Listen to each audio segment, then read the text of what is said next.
Hello and welcome back to my channel science with Anjali. जैसा कि आप सभी को पता है कि आप सभी स्टूडेंट्स के लिए मैंने एक नई सीरीज़ स्टार्ट करी है क्लास 10th के लिए, स्पेशली फॉर 10th स्टूडेंट्स जो री अटेम्प्ट एग्ज़ाम देने वाले हैं, अभी जो हाल ही में होने वाला है next month. So I request to all the students कि प्लीज़ आप सबसे पहले मेरे चैनल को सब्सक्राइब कर दीजिए। और जैसा कि मैं आपको बता दूं कि हम chapter 2 acid base and salt को हम डिस्कस कर रहे हैं। आज पार्ट 2 हम डिस्कस करेंगे। हमने कल देखा था एसिड क्या होता है, बेस क्या होता है और इंडिकेटर्स क्या क्या होते हैं, हमने ये सब पढ़ा था। आज हम केमिकल प्रॉपर्टीज़ डिस्कस करेंगे। हम केमिकल प्रॉपर्टीज़ एसिड की डिस्कस करेंगे, बेस की डिस्कस करेंगे, फर्दर हम पीएच के बारे में पढ़ेंगे और कुछ सॉल्ट के बारे में भी हम पढ़ेंगे। चलिए सबसे पहली केमिकल प्रॉपर्टी देख लेते हैं कि किस तरह से जब एसिड रिएक्ट करता है मेटल के साथ तो हमको क्या मिलता है। तो जब भी कोई एसिड को, आप कोई भी एसिड ले सकते हैं, ओके, चाहे वो स्ट्रॉन्ग हो चाहे वो वीक हो। तो बेसिक जो हम अगर एसिड लेते हैं वो स्पेशली हम स्ट्रॉन्ग एसिड को ही प्रिफर करते हैं सबसे ज़्यादा। जब कोई भी एसिड मेटल के साथ रिएक्ट करता है, अब यहाँ पे हम कोई भी मेटल ले सकते हैं, जैसे यहाँ पे मैंने जिंक लिया हुआ है, ठीक है। अगर कोई भी एसिड को जब हम मेटल के साथ रिएक्ट करते हैं तो हमको सॉल्ट और हाइड्रोजन गैस क्या होता है, रिलीज़ होता है। जैसे फॉर एग्जांपल यहाँ पे HCl है, HCl मेरा एसिड है। जब मैं उसको मेटल के साथ रिएक्ट कराती हूँ तो यहाँ पे मुझे ZnCl2 मिलता है और H2 गैस क्या होता है, रिलीज़ होता है। तो हाइड्रोजन का कभी कभी क्या होता है, क्वेश्चन में आ जाता है हाइड्रोजन का टेस्ट क्या है। तो हाइड्रोजन का टेस्ट आप ये बताओगे कि जब हमें पॉप साउंड जब हमें सुनाई देता है तो वहाँ से हमें ये पता चलता है कि उसमें क्या है, हाइड्रोजन प्रेजेंट है, मतलब हाइड्रोजन गैस क्या हो रही है, रिलीज़ हो रही है। एंड एक चीज़ स्टूडेंट्स आप लोग ध्यान रखेंगे, ये जो सारी एक्टिविटीज़ हैं, ये जो सारी एक्टिविटी परफॉर्म की जाती है, ये सारे जो रिएक्शंस हैं, जो एक्टिविटी परफॉर्म करके जो रिएक्शंस बनाए गए हैं, ओके, ये सब आपको केमिकल प्रॉपर्टीज़ पता होना चाहिए। ये सब रिएक्शन आपको थोड़ा बहुत कहीं ना कहीं पता होना चाहिए। ये लाइफ लॉन्ग आप लोग के लिए बहुत ज़्यादा इंपॉर्टेंट है, इसलिए ध्यान से सुनिएगा।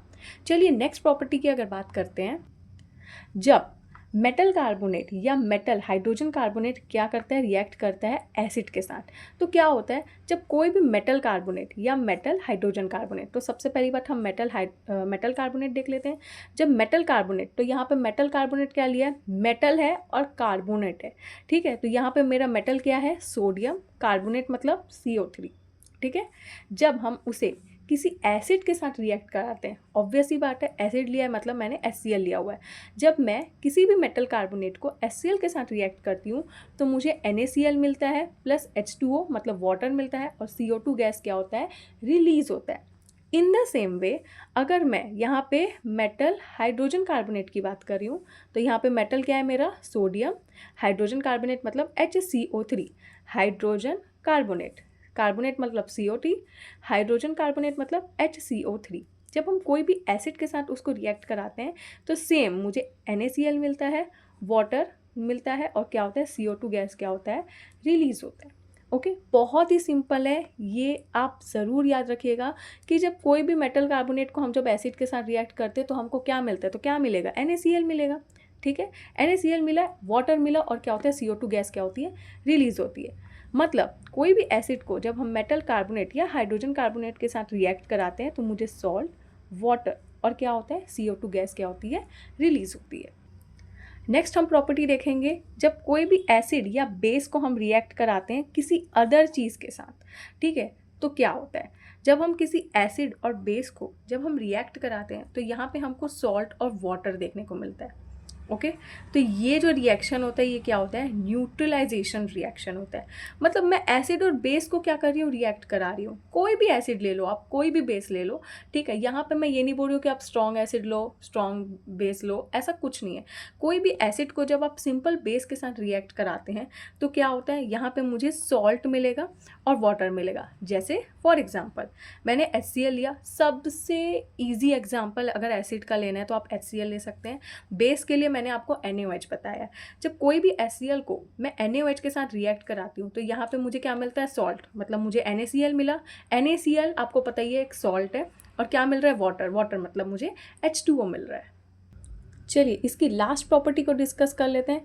जब हम किसी का भी रिएक्शन मेटल ऑक्साइड के साथ करवाते हैं एसिड के साथ, क्योंकि हम एसिड की प्रॉपर्टी देख रहे हैं, मतलब हमारा जो रिएक्शन होगा मेटल ऑक्साइड रिएक्ट करेगा किसके साथ, एसिड के साथ। तो यहाँ पे मेरा मेटल ऑक्साइड क्या है, CuO मतलब कॉपर ऑक्साइड। ये जो कॉपर ऑक्साइड होता है ये ब्लैक कलर का होता है, इसलिए मैंने लिखा है ब्लैक कलर का।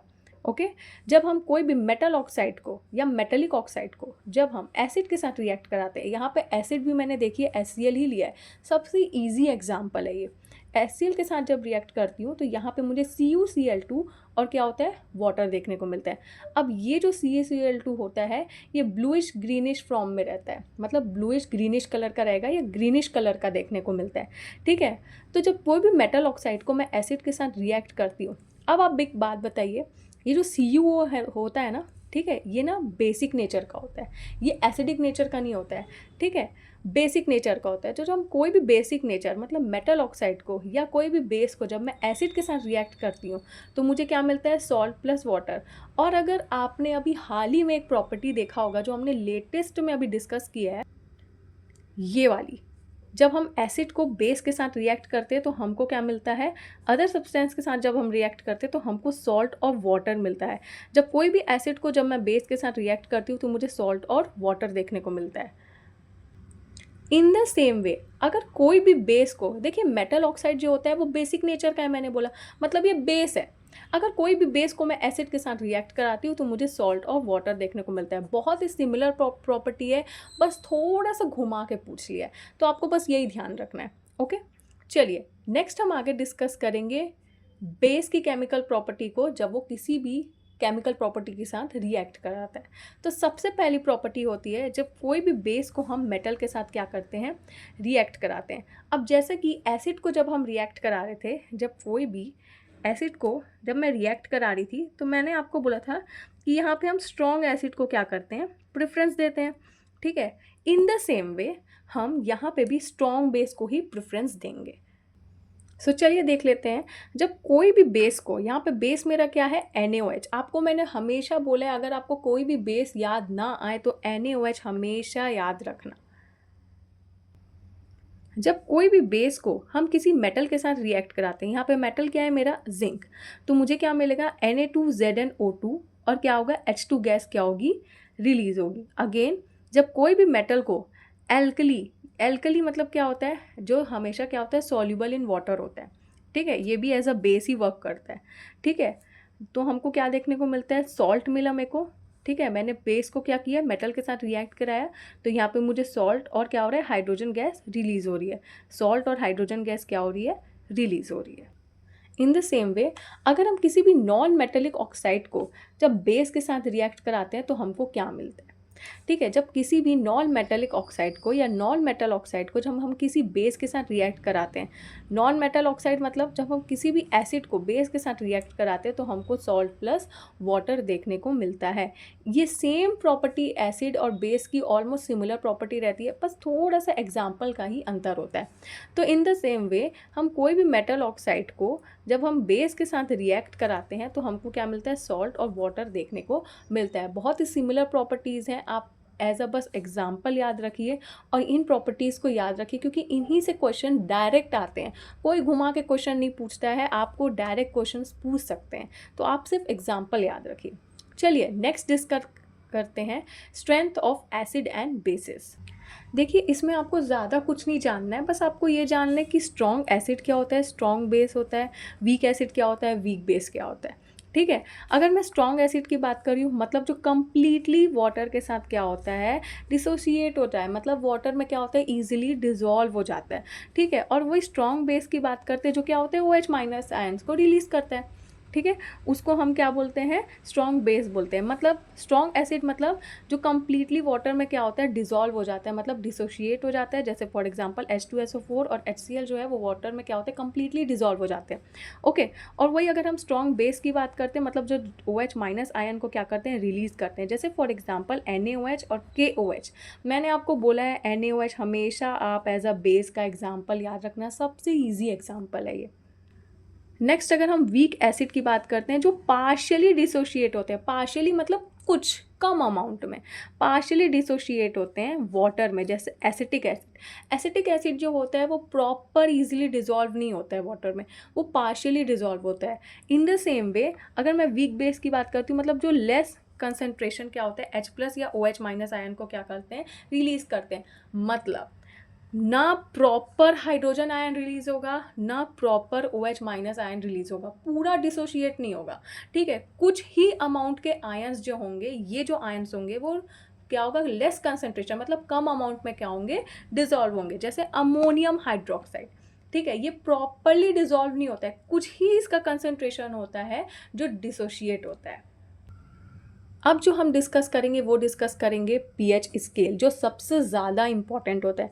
पीएच स्केल को हम पोटेंशियल ऑफ हाइड्रोजन भी बोलते हैं, मतलब इसमें H+ आयन क्या होते हैं, प्रेजेंट रहते हैं। आपको पता ही होगा पीएच का जो स्केल का जो रेंज होता है वो 0 से 14 रेंज तक का होता है।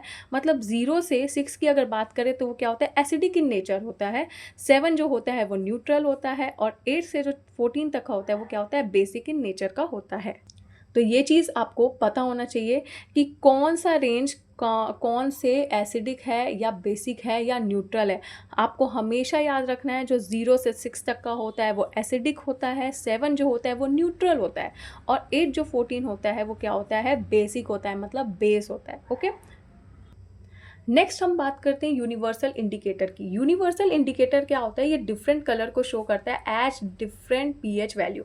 अब देखिए, मैंने ये पीएच स्केल बताया आपको, मतलब कौन सा एसिडिक है, कौन सा न्यूट्रल है, कौन सा बेसिक है। तो ये क्या होते हैं, ये जो होते हैं वो क्या होते हैं, पीएच वैल्यूज़ होते हैं। ओके, ये पीएच वैल्यूज़ हैं। अब इनके डिफरेंट डिफरेंट कलर्स होते हैं, ठीक है। जैसे यहाँ पे विबग्योर, ये जो मैंने विबग्योर लिखा हुआ है ना, ये विबग्योर मतलब क्या होता है कि ये बेस से एसिडिक की तरफ जा रहा है। मतलब ये जो होता है यहाँ पे बेस है, और रेड ऑरेंज ये सब जो क्या होते हैं वो एसिडिक की तरफ जाते हैं। बाई चांस जैसे आप लोग स्टूडेंट्स लोग कंफ्यूज हो जाते हैं कि कौन सा बेस है, कौन सा रेड है, कौन सा एसिडिक है, रेड एसिडिक में आएगा कि रेड बेसिक में आएगा, कि वॉयलेट बेस में आएगा कि रेड एसिडिक में आएगा, कुछ समझ नहीं आता है, कन्फ्यूजन होता है। कुछ मत ध्यान करिएगा, आप बस ये ध्यान रखिएगा, ये जो विबग्योर है ना, ये विबग्योर को ध्यान रखिएगा और इसको उल्टा लिखिएगा। तो जो आर तरफ होता है वो क्या होता है, एसिडिक होता है, और ये जो स्टार्टिंग वाला जो क्या होता है वो बेसिक होता है। चलिए अब हम डिस्कस करेंगे importance of pH in everyday life. किस तरह से पीएच जो होता है वो हमारे डे टू डे लाइफ में भी क्या इंपॉर्टेंट रोल प्ले कर रहा होता है। आपको वैसे भी पीएच के बारे में जनरली आपको चीज़ें बताई गई होंगी, लेकिन मैं आपको कुछ लिमिटेड अमाउंट की चीज़ों को ही बता रही हूँ जो हमारे डेली बेसिस पे सबसे ज़्यादा इंपॉर्टेंट है, और इनसे क्वेश्चन अक्सर पूछे जाते हैं एक जनरल फॉर्म में या एमसीक्यू के फॉर्म में, या आपको इस चीज़ का नॉलेज होना ज़रूरी है। सबसे पहला पॉइंट है वो है डाइजेशन ऑफ फूड। अब मैं इसको अगर एकदम अपनी सिंपल लैंग्वेज में बताऊं तो एसिडिटी सबको कभी ना कभी उठ जाती है। अब अगर थोड़ा सा excess amount of highly oily food या थोड़ा सा हैवी फूड खा लेते तो कभी कभी क्या होता है, एसिडिटी हो जाती है। तो उस एसिडिटी को प्रिवेंट करने के लिए हम क्या लेते हैं, मिल्क ऑफ मैग्नीशिया, मतलब मैग्नीशियम हाइड्रोक्साइड या मिल्क ऑफ मैग्नीशिया का क्या करते हैं, हमको डाइजीन दिया जाता है, या हम मिल्क ऑफ मैग्नीशिया लेते हैं। मतलब एंट एसिड मतलब क्या होता है, एक माइल्ड बेस हम लिया जाता है, ताकि हमारा जो एसिड, जो एक्सेस अमाउंट ऑफ एसिड जो जनरेट हो चुका है हमारे स्टमक में, पीएच हमारा जो हिल चुका है, हाईली एसिडिक हो गया है, उसमें क्या करते हैं हम base as a milk of magnesia को यूज़ करते हैं एज अ बेस। उससे क्या होता है, हमारी एसिडिटी जो हो जाती है वो शांत हो जाती है। नेक्स्ट अगर हम टूथ डिकेइंग की बात करते हैं, मतलब जब दांत हमारे सड़ने लग जाते हैं, सड़ते क्यों हैं, क्योंकि एक्सेस अमाउंट ऑफ बैक्टीरिया उन्हें, उसमें क्या होता है, बैक्टीरिया जब लगने लग जाते हैं, शुगर जब हम ज़्यादा कंज्यूम करने लग जाते हैं, स्पेशली छोटे बच्चों को बोला जाता है। ओके, तो क्या होता है, टूथ डिकेइंग होता है। तो उसके लिए हमारे दांत खराब ना हो तो हम एज अ बेस क्या यूज़ करते हैं, टूथपेस्ट, ठीक है। एज अ बेस हम क्या करते हैं, टूथपेस्ट। इसलिए आपको बोला जाता है कि दिन में 2 बार ब्रश किया करो, इसलिए बोला जाता है क्योंकि टूथपेस्ट जो होता है वो एज अ बेस काम करता है, जिससे हमारे दांत सड़ने के चांसेस बहुत कम हो जाते हैं। नेक्स्ट, अगर आपको कभी लाइफ में हनी बी का अगर उसका पीछे का स्टिंग अगर लगा होगा तो उसमें भी क्या होता है, एसिड प्रेजेंट रहता है। वो स्टिंग में क्या होता है, एसिड प्रेजेंट रहता है, जिससे हमको बहुत ज़्यादा जलन होने लग जाती है। तो तुरंत अगर हम उसमें बेकिंग सोडा डालेंगे तो बेकिंग सोडा क्या करता है, उस एसिड को क्या करता है, न्यूट्रलाइज करता है। तो बेकिंग सोडा यहाँ पे एज अ बेस काम कर रहा है, जो हनी बी के बाइट को क्या करता है, न्यूट्रलाइज करता है। नेक्स्ट आपको पता है, जो हाल ही में आपको पता ही होगा, एसिड रेन जो होता है, जिसमें क्या होता है, SO2 और NO2 की मात्रा क्या होती है, सबसे ज़्यादा प्रेजेंट रहती है। H2SO4 HNO3 ये सब क्या होता है, सबसे ज़्यादा अमाउंट में इसमें क्या होता है, प्रेजेंट रहता है। तो अगर रेनफॉल का अगर पीएच 5.6 से कम हो जाता है तो वहाँ पे क्या होता है, एसिड रेन होने के ज़्यादा चांसेस हो जाते हैं। अगर आपको ये वाला नहीं भी याद रहा तो एटलीस्ट आप ये 3 पीएच के एवरीडे इंपॉर्टेंस, ये जो हैं, जो डेली बेसिस पे जो हमको पीएच के इंपॉर्टेंट वैल्यू जो हमको पता चली, ये चीज़ आपको पता होना बहुत ज़्यादा ज़रूरी है।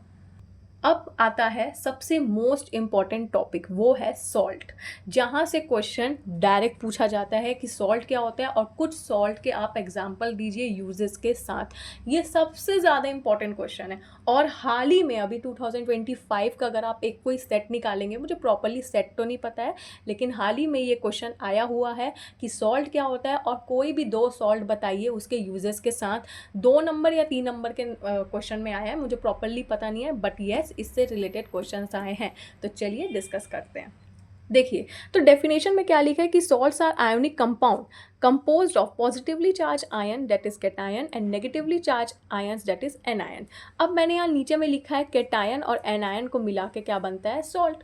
सिंपल सी बात है, हमको नहीं याद हो पाता है कि सॉल्ट क्या होता है, बार बार आप लोग डेफिनेशन इसका याद करते होंगे, मत याद करो, बहुत ईजी है। जब पॉजिटिवली चार्ज आयन और नेगेटिवली चार्ज्ड आयन मिल के क्या बनाते हैं, सॉल्ट बनाते हैं। मतलब पॉजिटिवली चार्ज आयन मतलब कैटायन और नेगेटिवली चार्ज आयन मतलब एनायन, मतलब कैटायन और एनायन मिलके क्या बनाते हैं, सॉल्ट बनाते हैं। बहुत ही सिंपल सा डेफिनेशन है। क्यों अपने आप को बार बार एक कॉम्प्लिकेटेड डेफिनेशंस में आप लोग डाल रहे हो? नहीं, चेकर आपका वहाँ पे ये चेक नहीं करेगा कि आपने कितना रटन विद्या, आपने कितना याद किया है। चेकर आपको ये चेक करेगा कि बच्चे को कितना नॉलेज है। अब मैं अगर आपको बोल रही हूँ कि कैटायन और एनायन मिलकर सॉल्ट बना रहे हैं, तो सिंपल सी बात है, चेकर को भी पता है कि हाँ बच्चे ने पढ़ा है, मतलब यहाँ पे न्यूट्रलाइजेशन रिएक्शन हमको देखने को मिलता है। ठीक है, अब ये जो सॉल्ट होते हैं ना, वो 3 प्रकार के होते हैं। सबसे पहला न्यूट्रल सॉल्ट, एसिडिक सॉल्ट और बेसिक सॉल्ट। ठीक है, न्यूट्रल सॉल्ट मतलब क्या होता है, जो स्ट्रॉन्ग एसिड और स्ट्रॉन्ग बेस के साथ बना होता है। एसिडिक सॉल्ट मतलब जो स्ट्रॉन्ग एसिड और वीक बेस के साथ बना होता है। और बेसिक सॉल्ट मतलब जो स्ट्रॉन्ग बेस और वीक एसिड के साथ बना होता है। मुझे पता है आपको कुछ समझ नहीं आया होगा। ठीक है, तो देखिए सॉल्ट जो होता है, सबसे पहली बात तो हमको पता चल गया, जो कैटायन और एनायन मिलके क्या करते हैं, सॉल्ट बनाते हैं। अब ये सॉल्ट कैसे रहता है, अगर आपको लिखना हो आयनिक कंपाउंड, अगर आपको याद रहा तो अच्छी बात है, नहीं तो पॉजिटिवली चार्ज आयन और नेगेटिवली चार्ज आयन मिलके क्या बनाते हैं, सॉल्ट बनाते हैं। ये चीज़ मैंने आपको बता दिया। ठीक, अब ये क्या होते हैं, 3 प्रकार के होते हैं, न्यूट्रल सॉल्ट, एसिडिक सॉल्ट और बेसिक सॉल्ट। ठीक, नहीं याद हो पाया तो एटलीस्ट एग्जाम्पल याद रख लेना। न्यूट्रल सॉल्ट मतलब NaCl, जिसका pH क्या होता है 7। एसिडिक सॉल्ट मतलब NH4Cl, अमोनियम क्लोराइड, जिसका pH जो होता है वो लेस देन 7 होता है, मतलब ये देखो एसिडिक के फॉर्म में जा रहा है। और बेसिक सॉल्ट मतलब क्या होता है, Na2CO3, मतलब जिसका pH मोर देन 7 होता है। अब अभी हाल ही में हम लोग ने स्केल में देखा था कि pH जिसका मोर देन 7 होता है हम उसको बेस बोलते हैं, और लेस देन 7 वाले को क्या बोलते हैं, एसिडिक होते हैं। मैं ये नहीं बोल रही हूँ कि आप ये पूरा याद करो, अगर नहीं याद हो पा रहा है तो एटलीस्ट एग्जाम्पल ज़रूर याद रखना। नेक्स्ट हम डिस्कस करते हैं कुछ कॉमन सॉल्ट्स जो सबसे ज़्यादा इम्पॉर्टेंट होती है हमारे डेली बेसिस के लिए, और इनमें जो क्वेश्चंस आते हैं ना, हमारे बोर्ड एग्जाम में जो क्वेश्चंस आते हैं वो डायरेक्ट आते हैं। सबसे पहला जो हम सॉल्ट डिस्कस करेंगे वो है सोडियम हाइड्रोक्साइड, मतलब NaOH। NaOH इसका क्या है, एक जनरल फार्मूला है, और कॉमन नाम क्या है इसका, कॉस्टिक सोडा। ठीक है, इसको प्रोसेस बनाना, मतलब ये इसका जो प्रोसेस है ये कैसे बनता है, क्लोर एल्कली प्रोसेस से बनता है। ठीक है, बहुत सारे स्टूडेंट्स होते हैं जो आप लोग कभी कभी प्रोसीजर नहीं याद कर पाते कि ये इसका प्रिपरेशन होता कैसे है या ये बनता कैसे है। मत याद रखिए, लेकिन एटलीस्ट ये ज़रूर याद रखिए कि इसका जनरल फार्मूला क्या है और इसका कॉमन नेम क्या है। इसका कॉमन नेम क्या है, कॉस्टिक सोडा। अब ये बनता कैसे है, जब NaCl को हम वाटर के साथ रिएक्ट कराते हैं इलेक्ट्रिसिटी के प्रेजेंस में। मतलब ना यहाँ पे एक एक्टिविटी परफॉर्म की गई होगी, आपके बुक में दिया गया होगा कि 2 इलेक्ट्रोड को डालते हैं NaCl सॉल्यूशन में, इलेक्ट्रिसिटी प्रोवाइड करते हैं, तो वहाँ पर हमको NaOH, Cl2 और क्या होता है, हाइड्रोजन गैस क्या होती है, रिलीज होती है। मतलब ये जो NaCl है ना, इसके आयन्स क्या होते हैं, ब्रेक डाउन होने लग जाते हैं। इलेक्ट्रिसिटी प्रोवाइड कर रहे हैं तो सिंपल सी बात है, कोई भी आयन अगर प्रेजेंट रहता है कोई भी न्यूट्रल सॉल्यूशन में, ठीक है, तो वहाँ क्या होता है, आयन्स में क्या होता है, ब्रेक डाउन होने लग जाता है। मतलब आयन्स क्या होते हैं, इधर उधर क्या होते हैं, बिखरने लग जाते हैं। तो कुछ आयन्स जो होते हैं वो एनायन की तरफ जाते हैं और कुछ आयन्स जो होते हैं वो क्या होते हैं, कैटायन की तरफ जाते हैं। ठीक है, तो उसके कारण हमको क्या मिलता है, NaOH मिलता है, साथ में क्लोरीन मिलता है, ठीक है, और साथ में H2 गैस क्या होती है, रिलीज होती है। चलिए इसके यूजेस की बात कर लेते हैं। तो ये जो क्लोरीन होता है वो कहाँ होता है, ब्लीचिंग पाउडर। ये जो क्लोरीन होता है, क्योंकि हमको यहाँ पे क्लोरीन भी मिला है, ठीक है, और सोडियम हाइड्रोक्साइड भी मिला है ना। मैंने क्या बोला, इलेक्ट्रिसिटी को जब हम प्रोवाइड कराते हैं कोई भी सॉल्यूशन में, तो वहाँ पे क्या होता है, आयंस का ब्रेक डाउन होने लग जाता है। मतलब आयंस क्या होते हैं, अलग अलग बिखरने लग जाते हैं उसी सॉल्यूशन में। तो एक सॉल्यूशन हमको क्या मिला, NaOH देखने को मिला, और दूसरा हमको क्लोरीन मिला। तो ये जो क्लोरीन होता है वो क्या होता है, एज अ ब्लीचिंग पाउडर हम यूज़ करते हैं। कहाँ पे, आप लोगों ने स्विमिंग पूल में देखा होगा, स्विमिंग पूल में क्या डालते हैं, अक्सर ब्लीचिंग पाउडर डालते हैं, जो डिसइंफेक्टेंट का क्या करते हैं, काम करते हैं। ऑल्सो ये PVC मतलब मैन्युफैक्चर ऑफ प्लास्टिक, मतलब PVC पाइप बनाने में भी क्या होता है, यूजफुल होता है। नेक्स्ट अगर हम सोडियम हाइड्रोक्साइड की बात करते हैं तो यूज इन सोप, मतलब सोप बनाने के लिए काम करता है। और पेपर और टेक्सटाइल इंडस्ट्री में भी इसका बहुत ज़्यादा रोल देखने को मिला है। तो ये इसके यूजेस हैं। अगर एग्जाम में आपसे फिर से पूछा जाता है कि कुछ कॉमन सॉल्ट के बताइए, आप कॉस्टिक सोडा का बहुत ईजिली बता सकते हैं, क्योंकि सिर्फ NaOH इसका बहुत ही ईजी सा फॉर्मूला है, हम उसको कॉस्टिक सोडा बोलते हैं। और इसके यूजेस जो होते हैं वो बहुत ही सिंपल यूजेस मैंने लिखे हुए हैं, आप एग्जाम में ऐसे ही लिखिए, आपको फुल में फुल नंबर मिलेगा। नेक्स्ट हम सॉल्ट की बात करते हैं, वो है कैल्शियम ऑक्सीक्लोराइड, जिसका जनरल फॉर्मूला होता है CaOCl2, और जिसको हम ब्लीचिंग पाउडर के नाम से भी जानते हैं। अब ये ब्लीचिंग पाउडर बनता कैसे है, मतलब यहाँ पे मैंने स्लेक्ड लाइम लिया है, ड्राई स्लेक्ड लाइम, जिसका फॉर्मूला होता है CaOH कैल्शियम हाइड्रोक्साइड। ठीक है, ये इसको हम क्या बोलते हैं, स्लेक्ड लाइम को बोलते हैं। जब हम क्लोरीन के साथ रिएक्ट कराते हैं तो यहाँ पे हमको CaOCl2 और वाटर देखने को मिलता है। मतलब यहाँ पे मुझे मेरा ब्लीचिंग पाउडर मिल जाता है, मतलब कैल्शियम ऑक्सीक्लोराइड मेरे को मिलता है। अगर हम इसके यूजेस की बात कर लेते हैं तो ये लॉन्ड्रीज, वॉश क्लॉथ्स इन लॉन्ड्रीज में भी, मतलब कपड़े धोने में भी ये सबसे ज़्यादा इसका यूज़ होता है। ब्लीचिंग पाउडर आपको पता ही है, कपड़े धोने में सबसे ज़्यादा काम आता है। ठीक है, ऑक्सीडाइजिंग एजेंट वर्क करता है केमिकल इंडस्ट्रीज़ में। ऑक्सीडाइजिंग एजेंट, ये वर्ड ये क्या होता है, इसको तो हम आगे फर्दर अभी आगे चैप्टर्स में पढ़ेंगे। आप बस ये जान लीजिए कि ऑक्सीडाइजिंग एजेंट का काम करता है कहाँ पे, केमिकल इंडस्ट्रीज़ में। और कहाँ, ये पेपर इंडस्ट्री में भी, वुड पल्प इन पेपर इंडस्ट्री में भी सबसे ज़्यादा रोल प्ले करता है। नेक्स्ट सॉल्ट हम डिस्कस करते हैं वो है सोडियम हाइड्रोजन कार्बोनेट, जिसका फॉर्मूला होता है NaHCO3, और इसको हम बेकिंग सोडा के नाम से भी जानते हैं। मतलब कॉमन नेम इसका क्या है, बेकिंग सोडा। अब देखते हैं ये बनता कैसे है। तो जब हम, अब ये जो होता है ना, सबसे पहली बात तो ये 2 स्टेप में होता है। ठीक है, ये 2 स्टेप में होता है। तो जब हम NaCl को वाटर के साथ रिएक्ट कराते हैं, साथ में हम CO2 गैस भी पास करवा रहे हैं, और साथ में मैं अमोनिया भी डाल रही हूँ, तो यहाँ पे मुझे NH4Cl और NaHCO3 क्या होता है, मिलता है। अब अगेन जब मैं NaSCO3 को क्या करती हूँ, हीट करती हूँ। ठीक, एक स्पेसिफिक अमाउंट में टेम्परेचर में, मतलब मैं उसको हीट करती हूँ, तो यहाँ पे मुझे Na2CO3 मिलता है, साथ में मुझे वाटर मिलता है, और CO2 गैस क्या होता है, रिलीज होता है। तो इसका ये जो प्रिपरेशन होता है वो 2 स्टेप में होता है। ओके, अगर इसके यूजेस की बात कर ले तो ये बेकिंग में, बेकिंग मतलब जो केक वगैरह बनाने में हम क्या करते हैं, बेकिंग सोडा का यूज़ करते हैं। ढोकला बनाने के लिए हम क्या यूज़ करते हैं, बेकिंग सोडा यूज़ करते हैं। तो ये बेकिंग में वर्क करता है। यूज़ एज एंटासिड, मतलब थोड़ा सा हाईली अगर हमको एसिडिटी कभी कभी उठ जाती है तो आप इसको भी यूज़ कर सकते हैं। ओके, और फायर एक्सटिंग्विशर में इसका सबसे ज़्यादा, जब आग लग जाती है तो हम इसका भी यूज़ कर सकते हैं as a form of a fire extinguisher. Okay, या फायर एक्सटिंग्विशर बनाने में भी ये हेल्पफुल होता है। नेक्स्ट हम सॉल्ट देखेंगे वो है सोडियम कार्बोनेट। सोडियम कार्बोनेट जिसका जनरल फॉर्मूला होता है Na2CO3.10H2O, मतलब यहाँ पे 10 मॉलिक्यूल्स ऑफ मुझे वाटर मिल रहा है। ठीक है, इसको हम वॉशिंग सोडा भी बोलते हैं। अब वॉशिंग सोडा जो होता है आपको पता है, इसका सबसे पहले मैं यूजेस ही डिस्कस कर लेती हूँ कि ये सॉफ्टन्स हार्ड वाटर। अब ये हार्ड वाटर और ये सब क्या होता है ये आपको अभी नहीं पता होगा, तो हम उसको भी आने वाले चैप्टर्स में पढ़ेंगे। ठीक है, अभी बस आप ये जान लीजिए कि ये क्या करता है, हार्ड वाटर को सॉफ्ट करता है। ठीक है, ग्लास, सोप और पेपर इंडस्ट्री में भी इसका सबसे ज़्यादा यूज़ है, और डिटर्जेंट के वे में भी ऐसा है, सबसे ज़्यादा ये क्या करता है, यूज़ करता है, एनहेंस करता है डिटर्जेंट को। मतलब वॉशिंग सोडा जो होता है वो क्या करता है, डिटर्जेंट को एनहेंस करता है। अब ये बनता कैसे है, जब Na2CO3 को मैं 10 मॉलिक्यूल्स ऑफ वाटर के साथ रिएक्ट कराऊंगी तो मुझे यहाँ पे Na2CO3.10 मॉलिक्यूल्स ऑफ वाटर देखने को मिलता है। बहुत ही सिंपल सा है, आप इसे ज़रूर याद कर सकते हैं। लास्ट हम डिस्कस करेंगे कैल्शियम सल्फेट हेमीहाइड्रेट, सबसे ज़्यादा इम्पॉर्टेंट। सबसे ज़्यादा इम्पोर्टेंट जो डायरेक्ट क्वेश्चन इससे रिलेटेड पूछा जाता है, इसका केमिकल फार्मूला है। केमिकल फार्मूला है CaSO4 plus half H2O। Okay, और इसको हम प्लास्टर ऑफ पेरिस मतलब POP भी बोलते हैं, जिसको आपको पता ही होगा हम घर में सबसे ज़्यादा डेली बेसिस पे कहीं ना कहीं यूज़ किया जाता है। अब ये बनता कैसे है?